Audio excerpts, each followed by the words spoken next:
talked a lot about, you know, just really meeting God at ground zero in your life, and it couldn't resonate any more than it did, because I just kind of feel like I've been placed, I've been kind of going through that same emotion, just kind of feeling like, you know, I've had so many tower moments recently this year. You know, I'm sure we all have. You know, COVID really did a number on the whole world. And so I definitely can resonate with feeling like I had nothing else to turn to but God. And I have to tell you that finding God has really helped me find myself, helped me find love, helped me tap into the abundance of wealth that we can all receive. And it just really showed me my purpose, and he was so true. You know, the pastor was telling the truth about that. Just, you know, really meeting God at when you have nothing else. And it's the best place to meet God, honestly, because you really develop this immense amount of gratitude when you know who God is, when you have nothing.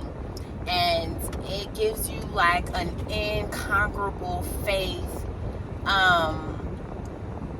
you know, unconquerable faith. It just, like, nothing can tear you down. It's amazing feeling. And so I always encourage people to find God. And, you know, I don't try to do it in like the normal, you know, Christian way, just because, you know, a lot of the times that will deter people when they feel like you're judging them. But I found that I can't stop talking about the love of God and what submitting to God has done for me. And a lot of people make it so difficult. They make it difficult when they make you follow all these laws, these guidelines. And, you know, that's not wrong. Religions do have protocols. In life, there is protocols. In nature, there is protocols.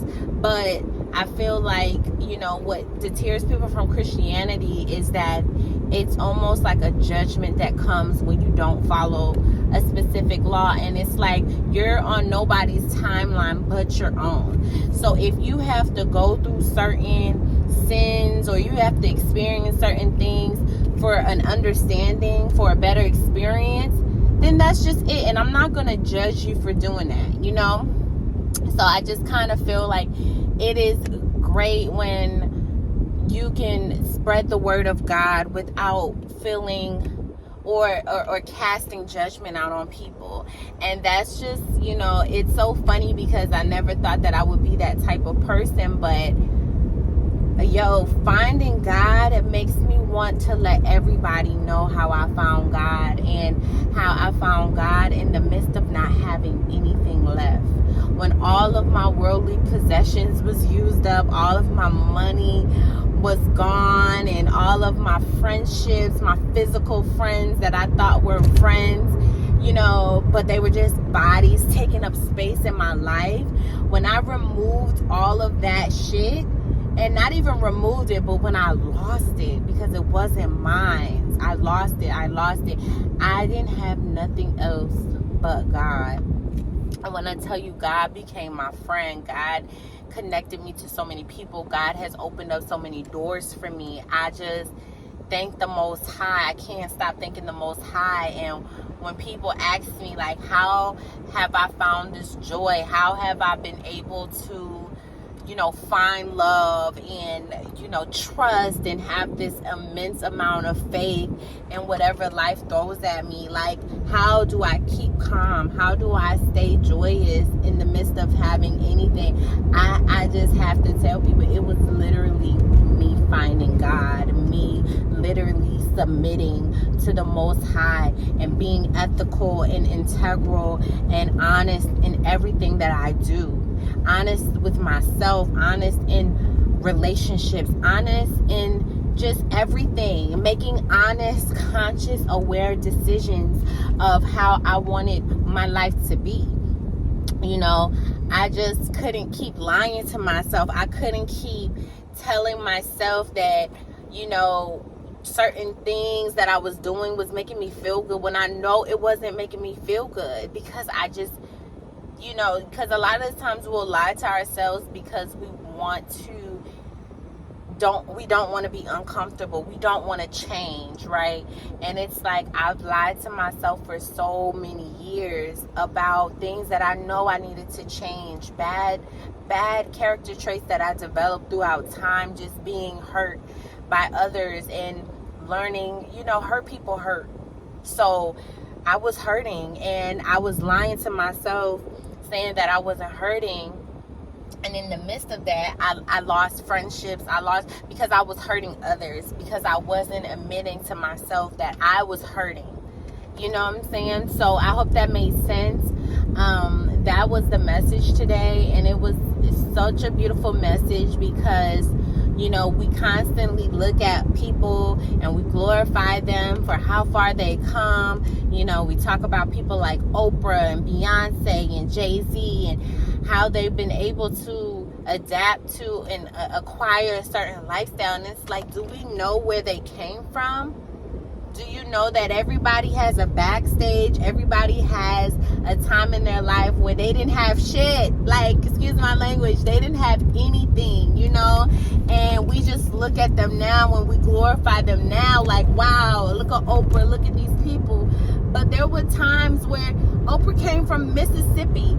Like, Viola Davis, she came from Rhode Island in the projects. Like, these are all people who have a story when they had nothing. And all that they had was God and their dream and their purpose and their truth. And once you settle in that, it takes time, but it takes consistency. And that was another message. Consistency, consistency, consistency. And I feel like that has been a message for me in a place in my life. Knowing that I have to be consistent. If I want to pave the way, if I want to have new open doors come for me, you know, well, be aware, be there for me, open doors to be there for me, I have to literally be consistent. I have to prove and show myself to God that I am worthy of whatever blessing falls down to me. God is not going to bless me with what I've been asking for if I do not show and prove myself at the end of the day. And that is, and whether you believe in God or the stars or the universe or whatever you believe in, there's this idea that if you know you can accomplish, you can create your own reality, you have to find the God in you and be and show and prove to yourself that you are going to be, you know what I'm saying, everything that it is that you are expected to be, and that you're going to be consistent and dedicate and practice that dedication to really receive it. You know what I'm saying? Pastor said it good today. He said a lot of you guys want to be entrepreneurs but never even been a good employee, right? You don't even know how to manage the connections that you have now. Do you know that your connections are your currency?